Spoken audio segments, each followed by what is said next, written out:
Australian Formula 4. Yes, the Australian Formula 4 Championship is back after a 5-year hiatus. The last race was here at the Ben Motorsport Park in 2019, so it's only fitting that it sees the return of the championship in 2024. Few new names, new chassis, new engine as well. There's lots of things to look forward to in this championship. Good field of youngsters, but also some older gentlemen as well in the Masters category. We're not too far away from getting the opening race of the weekend underway. As we can see, the cars are on the grid. There's been many stars come through already in its previous iteration. Red Bull Junior driver Liam Lawson, Thomas Randall, Will Brown, Zane Goddard even. There's been quite a number of names that have come through this category already in Australia. So great to have it back on our shores. Very much looking forward to seeing what race number 1 has to offer. But earlier on today, or yesterday in fact, I had a chat with AGI boss Adam Gotch and driver Nathan Gotch, and here's what they had to say about Formula 4 returning to Australia. Down here in the lane with the Gotches. Now they're pretty essential in this category at the moment. So Adam, talk us through everything that's been going on behind the scenes to make this possible, the revival of Australian Formula 4. Yeah, look, we've been working on the return of Aussie F4 for at least 6 months now. We've been on the road since August last year. We did Asian F4, which then moved into the UAE F4, and it was a natural fit for us, for Australian F4 to return with the new Tatus car here. So here we are at the Bend, and we've got a 5-round championship this year, and we're looking forward to it. Yeah, it's pretty cool to have the category back. Got a good championship ahead, for you say, 5 rounds, finishing off in Malaysia. Yeah, that's right. We'll finish off in Malaysia. The Ferrari Driver Academy will be a few weeks after that, and then we'll start Asian F4 at the same circuit, so it's a good fit for us. Absolutely. And Nathan, you're one of the drivers this weekend. The cars, of course, they've changed since F4 was last here in Australia. Talk us through the difference in the car, the chassis, etc. Yeah, so this one's a Tatus chassis, much closer to a Formula 3 car, to be honest. It's got a bit of a good floor on it. It's a very light car, floating disc brakes, which makes it a much better brake pedal. So feels very similar to F3, just a little bit down on the power. Awesome to drive. First time I've driven an Anger, first time at the Bend, and yeah, I'm just getting used to it, but it's really, really awesome bit of gear. How do you think it'll be for racing, particularly around the Bend? 2 rounds at the Bend, the first 2 rounds. So yeah, how do you think the racing's going to be within the category? Yeah, it's going to be close. It's going to be really close. The guys at the front are, within a second. The Masters classes are getting closer and closer now that we've done a few laps here. Big long straight, you can get a toe down there, so you can have some fun down into turn 1 for sure. I'm looking forward to it. It's going to be awesome. Awesome. Just going back to you, Adam, a lot of cars that you're running this weekend must be pretty manic for you at times. Yeah, we're running 7 cars across 2 teams, so there's a lot of moving parts involved, and but it's we've run 6 before, so we just add another one. So it's all good. There, AGI Sport driver Jimmy Physick will start from pole position in this race. In recent times, he's gone overseas and raced in British Formula 4 and done so very successfully, taking a couple of wins over there. And that comes off the back of a successful stint in Formula Ford racing. So real open wheel pedigree is Jimmy Physick. He's certainly one to watch for in the championship this year. I had a quick chat to Jimmy just prior to qualifying, and this is what he had to say on all things Australian Formula 4. Down here with Jimmy Physick. He's formerly raced in Formula Ford, raced overseas in recent times. So back in Australia, mate. Yeah, back in Australia. It's good being home. We did British F4 last year. Was in the UK all last year. Lots of experience learned over there. It was a very, very, very good year. Just back in Australia, back home, racing in the home soil.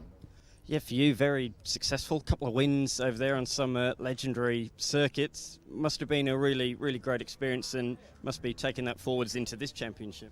Yeah, definitely it was a really good experience. Like, I learnt so much with my driving. Yeah, it's very, very phenomenal being over there. And yeah, the historical tracks over there are just, some of those tracks over there are ridiculous. Like, they're just, the tracks, and they're so skinny, then the balls are so close, and they're up and down, and they're really good tracks. For you, being back here in this this machinery, you must be feeling pretty confident and really looking forward to a good season. Yeah, I'm feeling pretty confident with myself in the car. Fitness-wise as well, I'm feeling pretty good. But yeah, you never really know until you hit sort of quali where you're really at. So yeah, obviously I got a bit of confidence, but we never really know. I'm always going to still try work to be faster on track, regardless where I am. For you, you know a few of the tracks that are coming up, but there is, of course, the round at the end of the season in Malaysia as well. Yeah, definitely. So we got around Sepang. I've been there a couple of times, so yeah, it'll be interesting getting back over there and seeing what we can do, really. Yeah, absolutely. And as well, there's a bit of a prize on the line, isn't there, after the first 3 rounds? If you're in the top 5, you've got the opportunity to go in the Ferrari Academy camp. That must be something you're targeting. Yeah, well, I don't really think that's our main focus for the season. I think the main focus of the season is going to be the championship and seeing what we can do with that. Absolutely. Well, thanks very much, mate, and best of luck for the weekend and the rest of the season. Perfect, thank you. Pretty cool what he has achieved already in his young career, of course, racing in British F4, winning at Silverstone and Snetterton. Another young charger, the only female on the grid. Great to have females in the category. It's Joanne Ciconti, and she's really young. She actually had a round in a Formula 4 car earlier on in the year as part of the Formula Open series. So she's got a little bit of open-wheeler background. Prior to that, she'd only done karting, so a bit of a launch into the unknown for her this year, but she is certainly swimming. She's doing a fantastic job. Qualified comfortably inside the top 10, and I had a chat to Joanne yesterday. Down here with Joanne Ciconti. She's competing in Australian Formula 4 this weekend. How are you finding things so far? Pretty good. The track is amazing. I love it. I love how it's technical in its own way. It's super fast. So I think I'm looking forward to this weekend. You're pretty young from what I understand. How old are you, and when did you first get into motor racing? I'm 15 and I'm turning 16 this year, and I've been doing go-karting for 5 years, and this year I've started on Formula. You had a go earlier in the year at Sandown, didn't you? Is that sort of getting yourself ready for this weekend and the coming rounds? Yeah, so Sandown was my first official race in a Formula. That was great to get a race underneath my belt, but yeah, I'm looking forward to do more races. And yeah, looking ahead, what are your goals, your targets, not just this year but beyond? Where do you want to go? So this year I'm just looking forward to gaining experience, and hopefully I can reach my dream goal, which is joining the F1 Academy.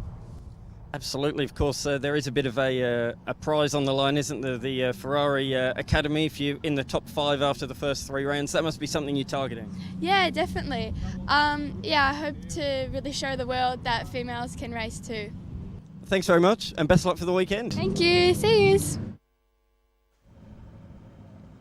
Future star, that is for sure, and she's setting her sights on a international career with Formula Academy, of course, the all-women series that now follows Formula 1 around the world, and is actually at Miami this weekend as a support category over in the United States of America. So that's where she has set her sights, and there will be nothing stopping her. This will get her name on the map, that is for certain. So this is what we have ahead of us, round 1 of the Australian Formula 4 Championship, 25 minutes plus 1 lap around the Shell V-Power Motorsports Park. This is set to be a good race as we see the cars head off on the formation lap.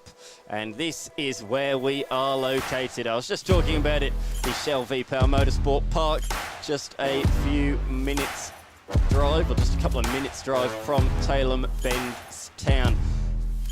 18 turns, lots of action zones around this venue. The really long straight, nearly 1 kilometre in length as you blast down towards turn number 1. It's pretty wide, turn number 1, but you've got to really decelerate the machine after such a long straight. Real good overtaking opportunity.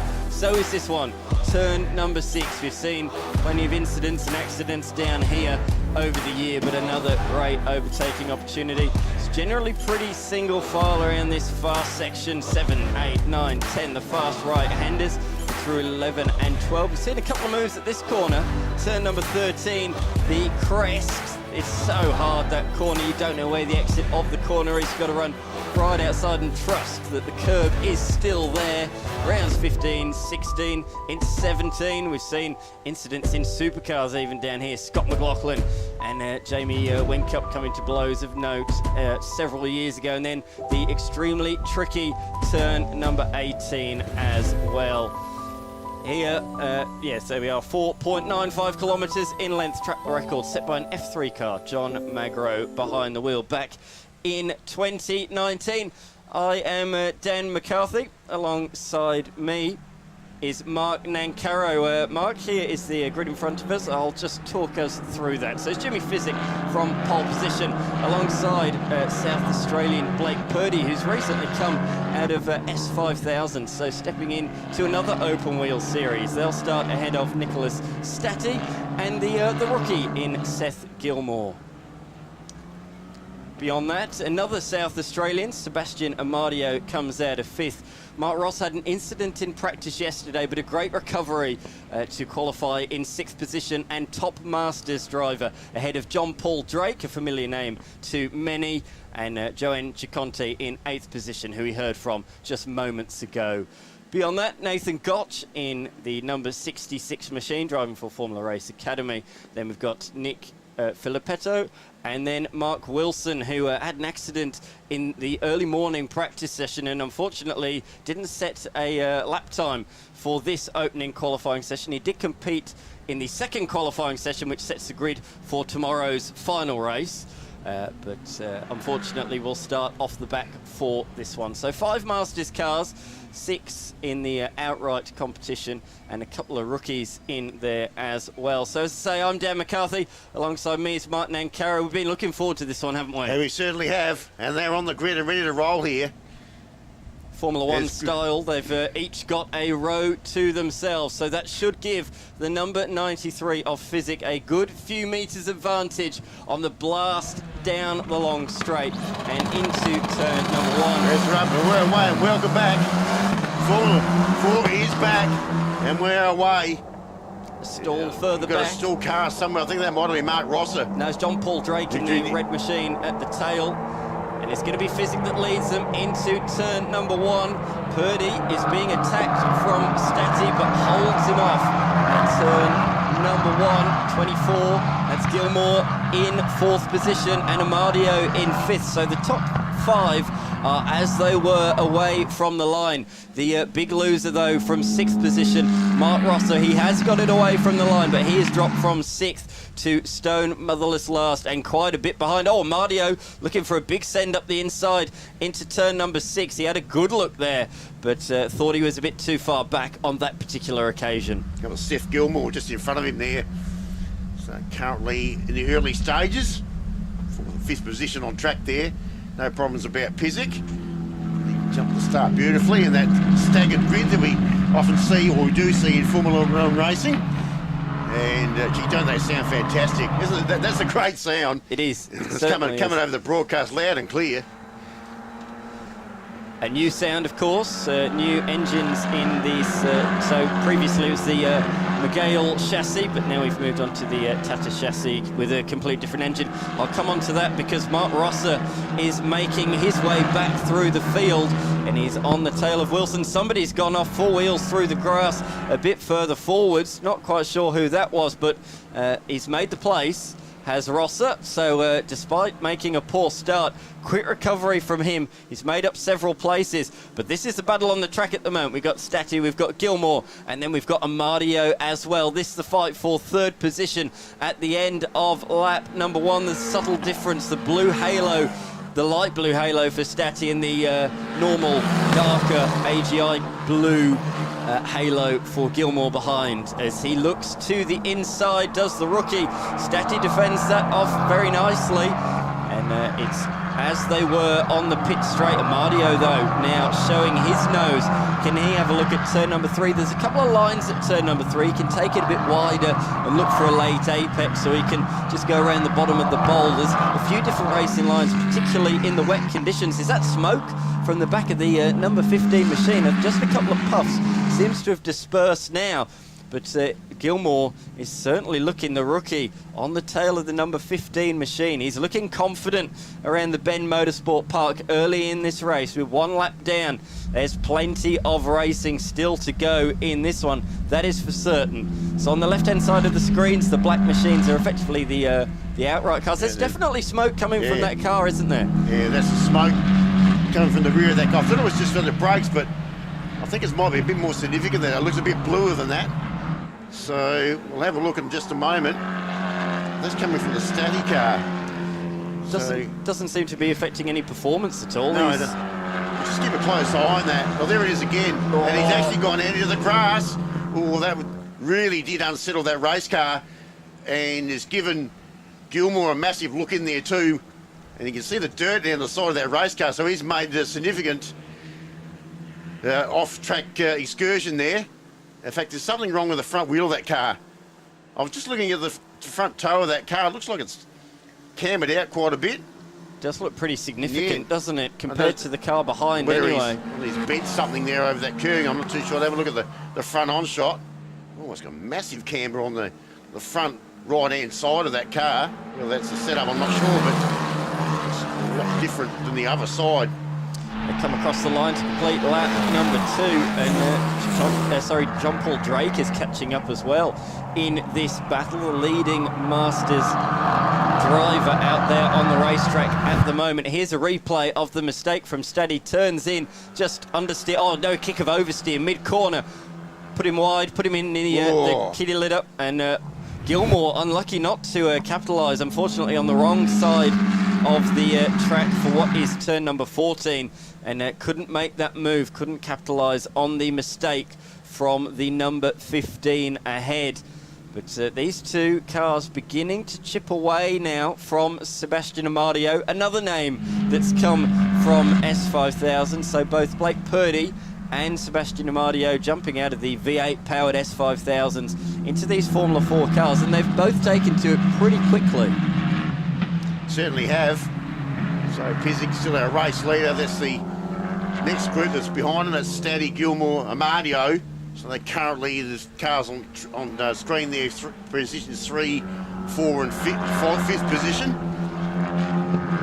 So whatever the problem was that Staddy had earlier has sorted itself out, and I haven't seen any more of that smoke either, so no issues there. Heading up towards the little rise there at turn 16. Quite often you'll see cars get their wheels up on the curbing there on the inside, especially in this style of car. Nice close apex of that section. And there's tricky turn 17. Looks easy, but it's not as easy as it looks. It certainly goes downhill very quickly after the apex there. It's a lot tighter than a simple 90-degree right-hander, isn't it? And there's a bit of elevation in there as well. It's a really tricky corner, very, very deceiving. Jimmy Physick crossing the line, fastest lap of the race, as we can see at the bottom of the screen. A 150.3, 2/10 faster than Purdy that time through, extending the lead margin out to 1.7 seconds. And then a huge gap back to this train of 4. 9 seconds to this train. Stati, Gilmore, Amadio and Drake. And then beyond that, we have Ciconti. Ross has recovered up to 8th ahead of Filippetto. Nathan Gott rounding out the top 10, and Wilson rounding out the field in this opening encounter. As you see, Amadio sliding out sideways on the exit of the corner there. Any sort of sliding in these cars, it's going to cost you momentum all the way around the next sequence of corners, because it's all about keeping up the speed, and because of the aero downforce that's on these Formula 4 machines. On track there's Seb Amadio, as you mentioned before, stepped back from the Super 5000 series, which is unfortunately no longer anymore. So he'll step into another Formula car for this series. 15 on track, there's Nicholas Stati there. He's actually got away from the pair behind him now, who were right up behind him, so he's starting to lengthen that gap. There's the 77 car there of Filippetto. That's a bit further back. They've got Nathan Gotch behind him. That's a 66 car by the looks of things. So this is for the final spot on the podium in the Masters class. So this is for like the elder statesman, I suppose you'd call it, like the AM class in Carrera Cup, effectively is what we have in Formula 4 since it's been revived, and good to see a good field of Masters machines. So if we look to timing on the left, the black machines are effectively the outright cars. Rookies, the rookies have never driven open wheel machines. They are the red ones, and then the blue ones are the Masters. So that's what we're looking at the moment. 9th and 10th, third position in the Masters class. And I reckon Rosser might be just chipping away at Ciconti. Well, they're pretty much even. 2/10, in fact, it was Ciconti first that time through. This is definitely the closest battle on the racetrack at this point in time. Already 8 minutes has elapsed. It's flown by. It's been an entertaining start to proceedings in this race. And it's the number 77 holding on to 9th at the moment. Gotch is looking strong. Interesting chatting to Gotch. You saw that interview of myself and the Gotches that I did with them yesterday, and they were saying this is a lot closer to a Formula 3 car than what the Miguel chassis was that we saw in Formula 4 several years ago. These cars quite a lot faster. Oh, there was smoke coming from the car ahead of Rosser Ciconti. It was. Oh, no, I don't think it is. Yeah, it is the number 89 Ciconti. I doubted myself for a second. She has looped it around the fast right-handers. Kept it running, which is good. Very good news for the young lady. 15 years old. Can you believe that, Mark? 15. Driving a Formula 4 car. It's remarkable, isn't it? That's getting your early dreams in there. And Nicholas Stati's 15 as well. So two 15-year-olds right up the front of this field. Oh, here we go. Change of position potentially. But Filippetto just about holding on in this scrap for now. What is 9th position, of course, because our female racer, Ciconti, has dropped back a couple of positions in the number 89 machine as they round the final corner to complete lap number 5 already. Oh no, yeah. Mark Rosser is off at the final corner. What's happened to the South Australian? This will be safety car because he's got himself tangled up in the kitty litter there, so hang on. Or has he? He's just spinning the wheels in the grass, I think. I don't think he's in the kitty litter, but he's come to a stop on the grass. Oh, that's tight. That's really tight down into the braking zone. Gotch tried to move around the outside there to have the inside of turn number 2. That's not going to work in these machines, so had to slot back in behind. But a good scrap there. The question is, has Rosser been able to get it out of the grass? So we should explain, it wasn't wet overnight, but it was extremely cold, really foggy when we got here first thing this morning, and the grass is very dewy, isn't it? Very moist offline, and with such low ride heights in these Formula 4 cars, I think from what Rosser was doing there, just spinning the wheels. Haven't seen that car return to track yet. No, hasn't crossed the line. I can't see any full course yellow, so it looks like there he is. Where is he? And we've got safety car. Looking too active in that car, so I would suggest that there we go. There goes the yellow now, so we can't leave him there. That's on the exit of turn 18 there. That's the big runoff down there on the final turn, so they'll need a recovery vehicle down there to attach the strap and pull him out of harm's way. Absolutely. Here's a replay. Look at the top of the shot. You might be able to see Rosser there. Oh, no, somebody else running wide. That's not Rosser, but apparently Rosser is still to come and he'll run off himself. Let's have a look here. He's behind those other cars. Wait for it. There we go. He's gone in 360 spin. Gone in for a big spin there. And then I think stalled the car, and then upon refiring, he's just spinning the wheels. He's probably lucky he didn't go in a bit deeper there. Yeah. So he's just on the edge of the gravel trap there, but obviously that car now will need to be recovered. This will bring the safety car out, and all those gaps will now disappear, and the lead car will now come back to the rest of the field. Here we've, what are we on now? We've done 6 laps, we're on our 7th lap. It's almost a mid-race pause, isn't it? 12 minutes down, 13 to go. It's a bit of a footy orange break at half-time. So we close the field up. A competition caution, they'd call it in America, wouldn't they? But it hasn't been a deliberate competition caution, that's for sure. Mark Rosser was not intending to do that. But 2 seconds the margin was at the time of that safety car. So Physic from Purdy, Stati in third, then Gilmore, a top rookie, Amadio in fifth. Masters leader Drake was actually going with Stati, Gilmore and Amadio, doing a great job. He had a 20-second lead over his nearest Masters competitor in Filippetto. There's another angle. There's another shot of it, just a spin and just dropped the rear in the gravel there. And that's probably what's caught him out. So you see there will be an attempt here to try and drive out, but to no avail. No avail at all. The good thing about this is he's really close to the pit lane there, so the recovery vehicle is also very close, so they'll be able to get him out of harm's way and push him in down the pit lane very quickly here. It's good news for Chiconte as well. She had that spin, of course, at turn number 10, I believe it is, down there at the bottom end of the course. She dropped a couple of places behind Filippetto and Gotch. So this is a good reset for her, brings her back into contention. She had a bit more speed than those two cars ahead, so it allows her to potentially get them in the closing laps of this motor race. This is a familiar position for James Physic, Jimmy Physic, as he likes to be known, as we say, taking race victories not only in Australian Formula Ford, but internationally as well in British Formula 4. Still, Silverstone and Snetterton, two iconic British circuits to take wins on. Really shows the high calibre driver that man is. There's Matt Avery there, one of our officials, waving the flag down there. He's got the long mullet down there, and good to have him on board here this weekend.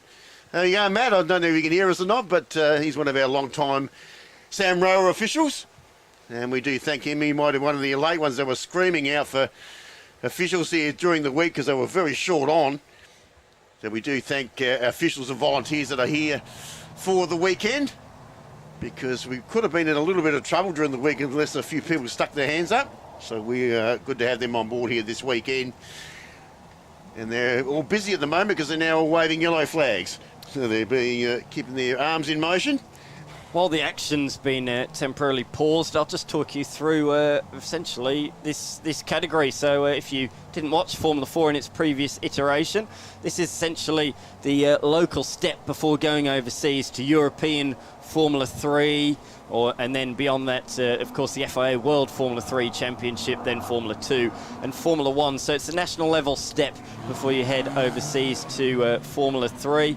It's been revived thanks to Top Speed. Top Speed runs Formula 4 in the United Arab Emirates and also in Southeast Asia as well. And I believe it's these Southeast Asia cars, their championship finished. It ran over our summer, and it's actually these cars that have been shipped over here to make this championship possible. So really good thinking from those guys at Top Speed, and yeah, we've got to thank them for bringing this championship back. Had a chat with the guys at Top Speed earlier on today, and that'll be on the coverage tomorrow. A bit more about how it all came about and everything. A really interesting chat, but great to see. The safety car will be coming in at the end of this lap. If you're enjoying what you're seeing at the Bend, Formula 4 action, Formula 4 round number 2 is here as well when the Lamborghini Super Trofeo Asia Series comes back to the Bend in June, and then following that round 3 at Queensland Raceway, round 4 at Sydney Motorsport Park, and then they finish their championship in Malaysia, round 5 at the Sepang International Circuit, the former Formula 1 circuit. And Mark Ross has driven a few Formula 1 cars. You might be wondering why he's got Benetton overalls on. He does own a Benetton Formula 1 car. That's pretty cool to have in your garage, I'm sure, but he won't be thinking about that right now. Very disappointed, Mark, getting out of the machine. Of course, his race coming to an early end, but it's interesting that they couldn't get the car refired in the pits or anything. I just expected that to rejoin the track and recatch the back of the train. Obviously, a few more issues there than what we thought. So, safety car will be coming in. Like I said, just a short recovery there. You can see how far they had to go, just the other side of the tyre barrier just to bring that car in. So they didn't have to go very far. No. It was quite a short recovery. So Pissick comes back to the field here, and 2 South Australian drivers too that are locally based that'll be leading the field around. Blake Purdy, another one of those in the Nippies sponsored entry. That's a sponsorship that he's carried throughout his, well, not long career. He hasn't been in racing all that long, but No, still a youngster. It's still good to see he's still supporting that young driver, local company here. So Pissick to bring them around,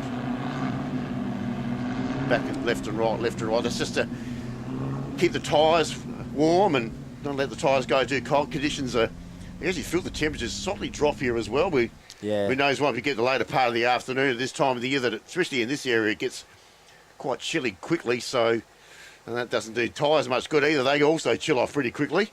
Certainly do, and that's why they're weaving so vigorously. Safety car has pulled away. Lights are off. Physick is at the head of the field. So Physick, Purdy, Statty, Gilmore, Amadio, the top 5. John Paul Drake rounding out the 6 that we can see in that very camera shot. So here we go. When is Physick going to go? If you go too early, you might potentially allow Purdy to get a draft before turn number 1.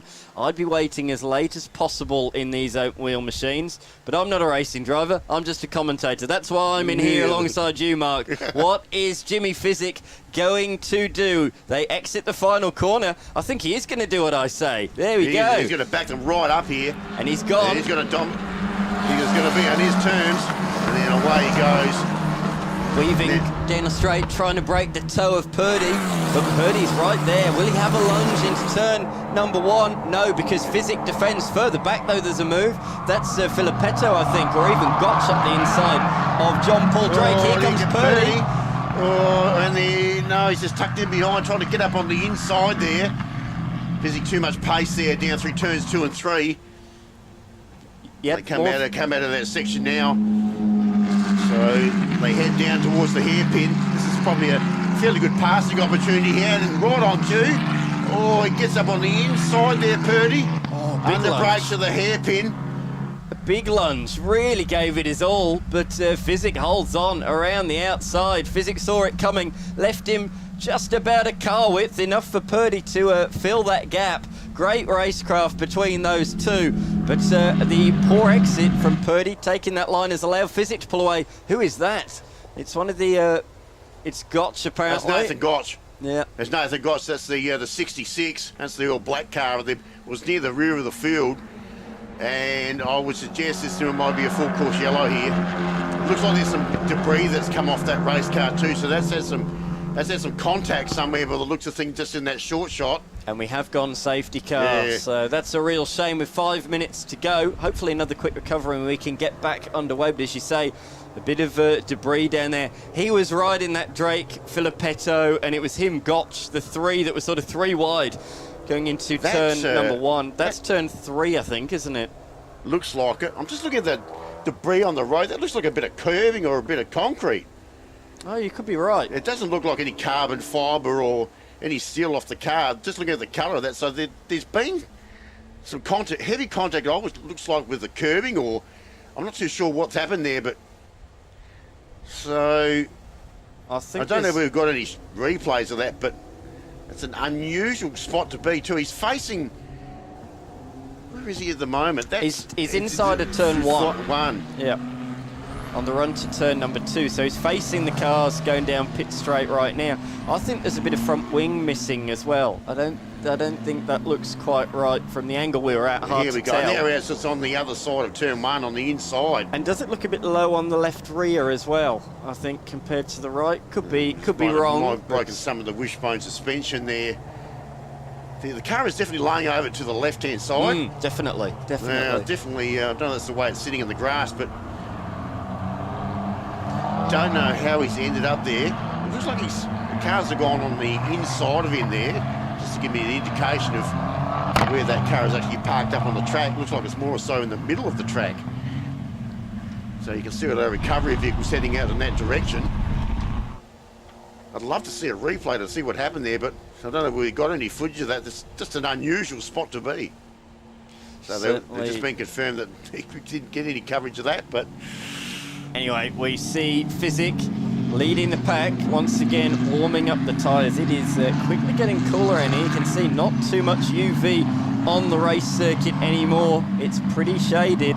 It's been overcast at times today, but for a majority, it's been sunny. We've been pretty spoilt, but now the sun has gone behind the clouds, and we await a restart. So, well, the problem is we've only got 2.5 minutes left in this race, and there's a strong possibility that this may finish under the safety car, unfortunately, depending on, well, the recovery is not that close to the main complex, so this may take a little bit longer than the previous recovery. So I would probably suggest that this is probably the way it's going to finish.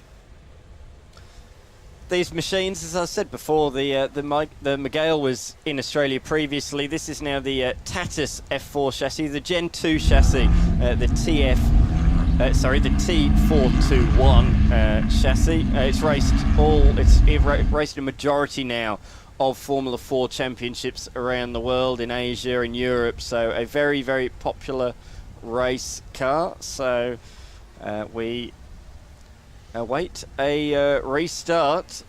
Cars weaving away, trying to get grip into those tyres. We haven't mentioned the driver in third position. Statty himself has Formula 4 experience. We've mentioned the guy in the lead, but Statty himself, there he is. He's been very fast overseas and taken victories in the Middle East Championship. So watch out for him on a restart. He's used to packed fields. He races in the UAE Championship as well, where they have over 40 cars. Quite remarkable. So he's used to action-packed racing, is Statty. Watch for him potentially on this restart. But we are going back to green. A quick recovery. Great job from the volunteer marshals and officials. And it means we're going to go back to green for a 1 or potentially 2 lap shootout to finish this opening race of the weekend for Formula 4. I'm hearing, as long as we get to the line before that clock runs out, it will be 2 laps. So it's the time plus 1 lap. When's Physic going to go? Does he go at the same point, or is that going to be a bit too predictable? Does he go maybe on the exit of the corner instead this time? The flag has gone green. It is now up to the race leader at the head of the field. He's gone early this time, put the pedal to the metal before the final corner, and now he's going to do the snake maneuver once again, to the inside, to the outside, and he will go back to the inside again just to try and break the slipstream from behind. There's a phenomenal slipstream in these machines. Look at them, all of them snaking in a straight line. Amadio is having a look up the inside of Gilmore. He's not close enough, that's for sure, on that occasion. Bit of a tail-happy moment as well on the exit of the corner. Time is now lapsed, so yes, this is the penultimate lap of the race. It's all to play for, as we can see them swing around the left-hander, the fast turn number 5. So tricky, so deceivingly fast, and it almost tightens the more you go around the turn. These youngsters up the front of the field have really driven well in this race. Although John Paul Drake would like to show some of these youngsters how it's done. And he's actually catching up to Amadio down the back section of the course. Really good racing from John Paul Drake. He's a busy man, not only running Drake supermarkets here in South Australia, but racing as well in, yes, a prototype series, the national prototype series. And why don't you throw in a bit of Australian Formula 4 action, as if you're not doing enough there, it's John. Interesting to know he's stuck with the same livery as his prototype car. Yes. He's got the same green ha-has all written all over like the Joker car. He does. Purdy's going with Physic here. Purdy is going with Physic on this restart, but he only has just over 5 kilometres. If he wants to make a difference, he has got to do it soon. Purdy, the white machine, is really closing in. This could be on the final lap of the race. Or Physic, a bit of a catch there as well, mid-corner. So he'll have a bit of a compromise run. Pretty dirty there from the recovered Rosser car as well. You don't want to run out too wide, or else you'll be going through the grass and the gravel, because it's pretty dirty on the racing line there. But a interesting restart lap there. Physic only 2/10 faster than Purdy, and only 6/10 faster than Statty. So the top 3 have really pulled away from the rest of the field as we look at Chiconte, who has got past a couple of competitors on the last couple of restarts, so she's moved back up to 7th position.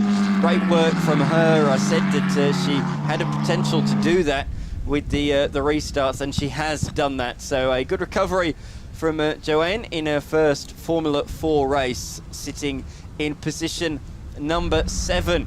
5-second penalty has just appeared on the screen for Stati. So 5-second penalty will demote that machine not only from 3rd but 4th as well, and will fall all the way down to position number 6, even behind John Paul Drake. So Stati will be giving it absolutely everything in these final corners. We'll get confirmation on what that 5-second penalty is for, but there is no doubt about it. 5-second penalty for Stati will demote him badly. And importantly as well, the finishing position of this race determines the grid for the first race tomorrow morning as well. So it's not just going to give him a clip around the ear holes in this one, it's going to give him a poor starting position for tomorrow's race as well.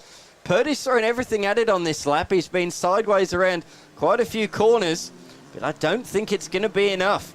I think Jimmy Physick is going to do enough on the return of Australian Formula 4. Jimmy Physick, on his return to Australia, comes around the final corner and takes the win. A great drive, did not put a foot wrong. Takes the win by pretty much bang on 1 second from the car behind Blake Purdy. Stati sets a PB on the final lap of the race, 51.3, but it's going to still see him fall a couple of positions behind Gilmore and Amadio. There's your There it penalty is. there for the starting infringement there for car 15, so he's jumped the start. He has, or something, whether that be on a restart or the initial start. Not quite sure, but some sort of starting infringement. The good news for him is that last lap meant that he does beat John Paul Drake. Just hearing in my ears from Shane, who does a great job in the blend line van, he's saying that apparently he was moving before the lights went out, so he was creeping, and that's a big no-no motorsport. It certainly is. It'll get you a penalty every single time. So that's the end of race 1 there for Formula 4 Australia. We'll get the right formula out in a moment. It's been a long afternoon. Here we go. So as you mentioned, Jimmy Physick on top there. Oh, there we go. The screen's disappeared. But it will be Physick from Blake Purdy. Good to see a couple of South Australian drivers there at the top of the order. We're pretty proud, aren't we, with that one? Stati coming home in position number 3, ahead of Seth Gilmore, winning the rookie class in that one.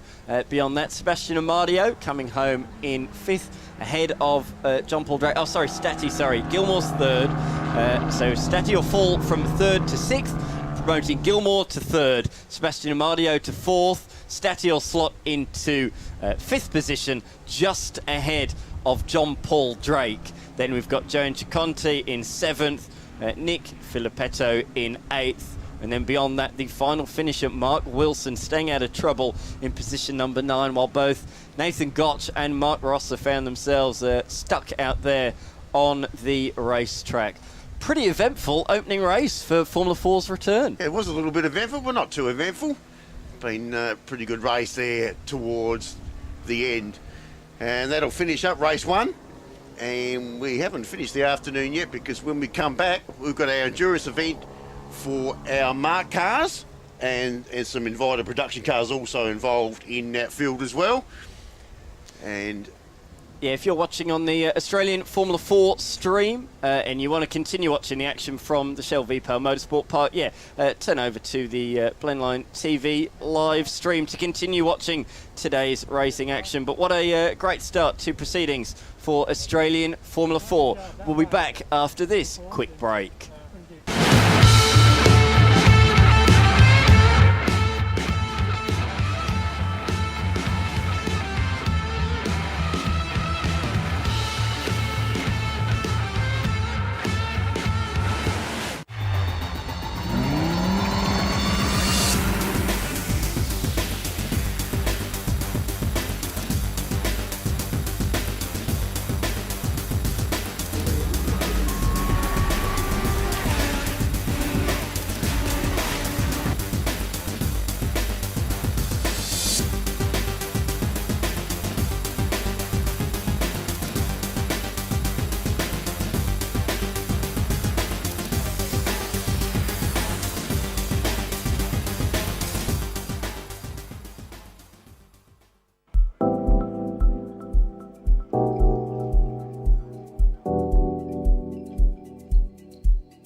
race are currently playing